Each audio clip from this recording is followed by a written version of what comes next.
So this came out, 2 days ago, I guess now. The House Public Health Committee recently attempted to challenge his initiative to privatize the state's Medicaid program. And for those that don't know, Sooner Care, which is our Medicaid program, is a program that is run by the state for low-income people, children mostly, folks that just cannot get traditional health care and don't have the income to buy it on the private market. It's kind of an insurer of last resort. Subsequently, because of the way it's run, it's the best healthcare probably in the entire state of Oklahoma. Having recently now had 3 years to see it and use it up close with a child, it's absolutely amazing. Governor Stitt, in his attempt to shunt public monies to private profits, is attempting to privatize that. This is something we tried to do back in the early 2000s, late 90s.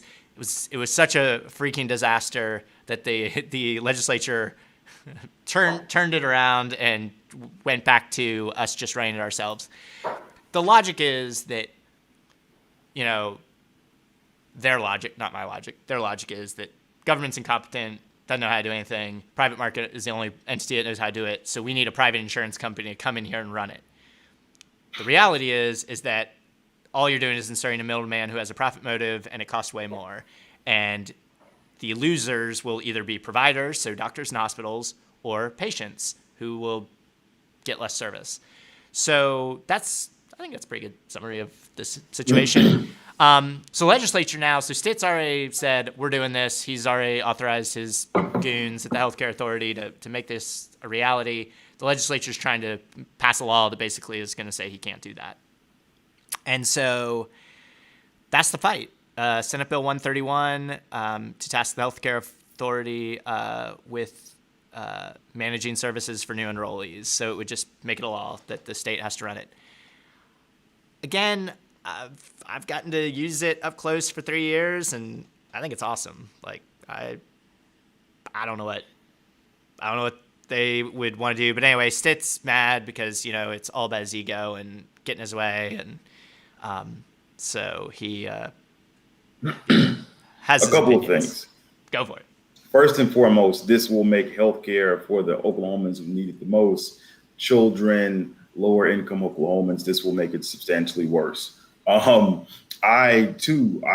first 19 years of my life, I had Sooner Care because I grew up in abject poverty. I now have good health insurance from Blue Cross Blue Shield. My Sooner Care was substantially better. I went to the dentist, I went to the doctors, I went to receive health care knowing I would pay nothing or next to nothing. Now I fucking wait to get bills. It's like 4 weeks later, oh, by the way, you send us another $200. I'm like, what do you, I cannot go to the doctor with my good health insurance and you put a gun to my head and said, Ron, how much will you pay for this procedure? I have no fucking idea. My insurance is going to cover some of it, I hope.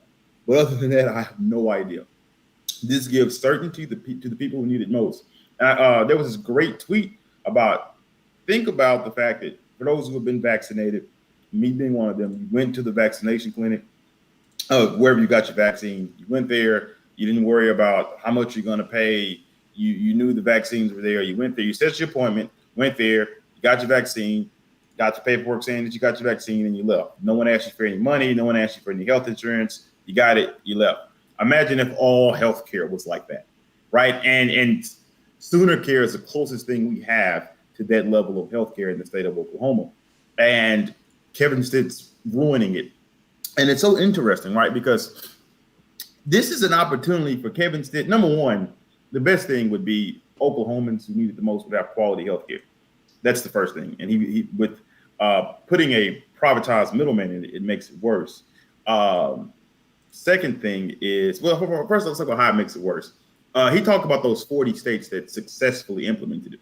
If success is major fraud investigations into these companies, then yeah, it's a success, right? So not only is it a profit motive, they are, according to the Department of Justice, committing fraud to achieve those profit motives.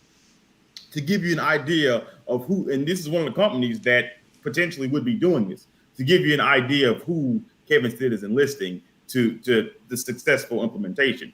But it's interesting because Kevin Stitt has no quorums about going cowboy and diverging from the rest of the country. He did it all throughout COVID. And so this notion of 40 states successfully implementing it, well, number one, they didn't successfully. I mean, more people got healthcare because it's just the nature of what was passed. But was it optimal healthcare? No, it was not. It was, in many cases, fraud perpetuated against the state, according to the Department of Justice. So he could go cowboy. Oklahomans would get better healthcare, and he could set up his platform for a national run saying, I inherited the 49th best healthcare. Now we're actually top 10 in healthcare, something that matters. And he could stick it to Nick Singer, which is probably number one. But it's like, why would you not go cowboy now, seeing the advantages, setting yourself up for a national run? Actually, like if you were able to, and by the way, he said that something about following Joe Biden's plan would keep us 49th. First off, the Affordable Care Act expansion is from President Obama, former President Obama. But secondly, we're 49th because we haven't expanded it. So just like the basic logic of that, I don't know how reporters don't just chew off their fucking limbs when people say something that's stupid. It's like, we're 49th because we haven't expanded Medicaid. And you're saying we're going to be 49th after we expand Medicaid? Anyway. I mean, and we won't be. I mean, like, our numbers will improve like every other state. I mean, our uninsured number is going to plummet, and And he could make that even better. And he could say, I'm not a politician. I'm a person who just cares. And I took Oklahoma from 49th to a top 10 state in healthcare because I didn't buy into privatization. I bought into what works best for Oklahomans. And he's foregoing that I guess because of some quote unquote belief and anti-government efforts and all government is incompetent. And this is where we get to, we all know Stitt has national ambitions. This is where we get to my question about guys like him and Langford. It's like they don't read the room well enough. If you look at, say, Romney, Trump's anomalous, because you don't have that level of publicity and all that stuff. But if you look at, say, Romney, Ronald Romney's strongest point was actually Obamacare is based off what the fuck I passed. And so that was one of his strongest talking points in 2012.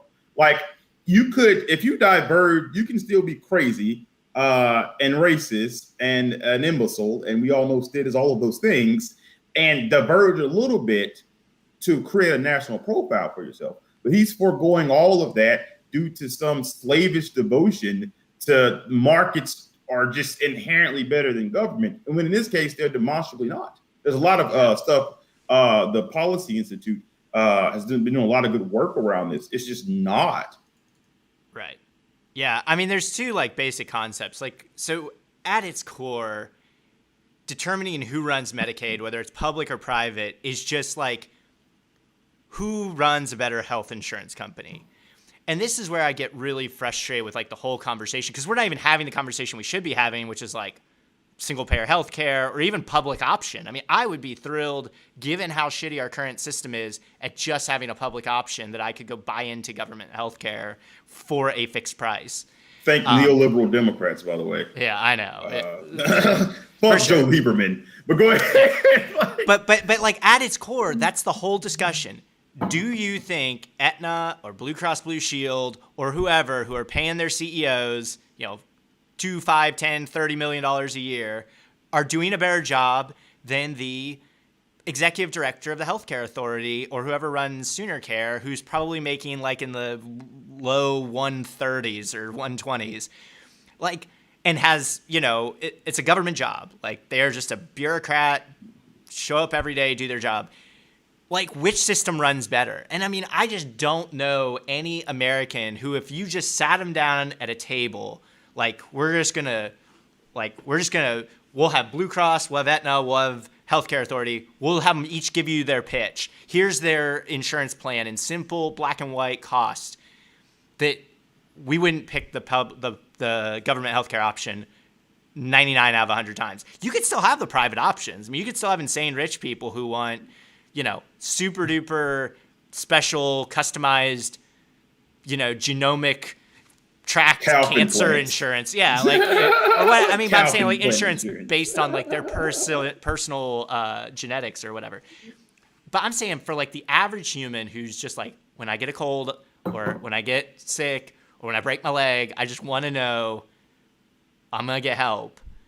They're going to pick the government option 99 out of 100 times because it makes economic sense. It makes hassle sense. I mean, because like a funny thing too in the market is when you talk about private insurance, is like how many people lose their insurance? Like we lose our insurance all the time. How many people lost their insurance this year after this a global economic collapse? Millions. Yeah, I mean, 30 million people lose their jobs in a month. Like they all lost their health insurance. So I mean, like, and if you just look at just normal churn, just routine, this is what happens every single year. It's millions and tens of millions of people. So anyway, and if you're on government plan and you just paid for it, and hell, even better if it just came out of your taxes and you didn't even have to like think about it, you'd never lose your insurance. So like you could go get a job, you could work for yourself, you could take 6 months off and watch your kid. I mean, like the freedom, because there's so many people right now that literally work just for insurance. And if you just had government insurance, like you could just budget for it. Even if you were paying out of pocket directly for it, it wasn't coming out of taxes.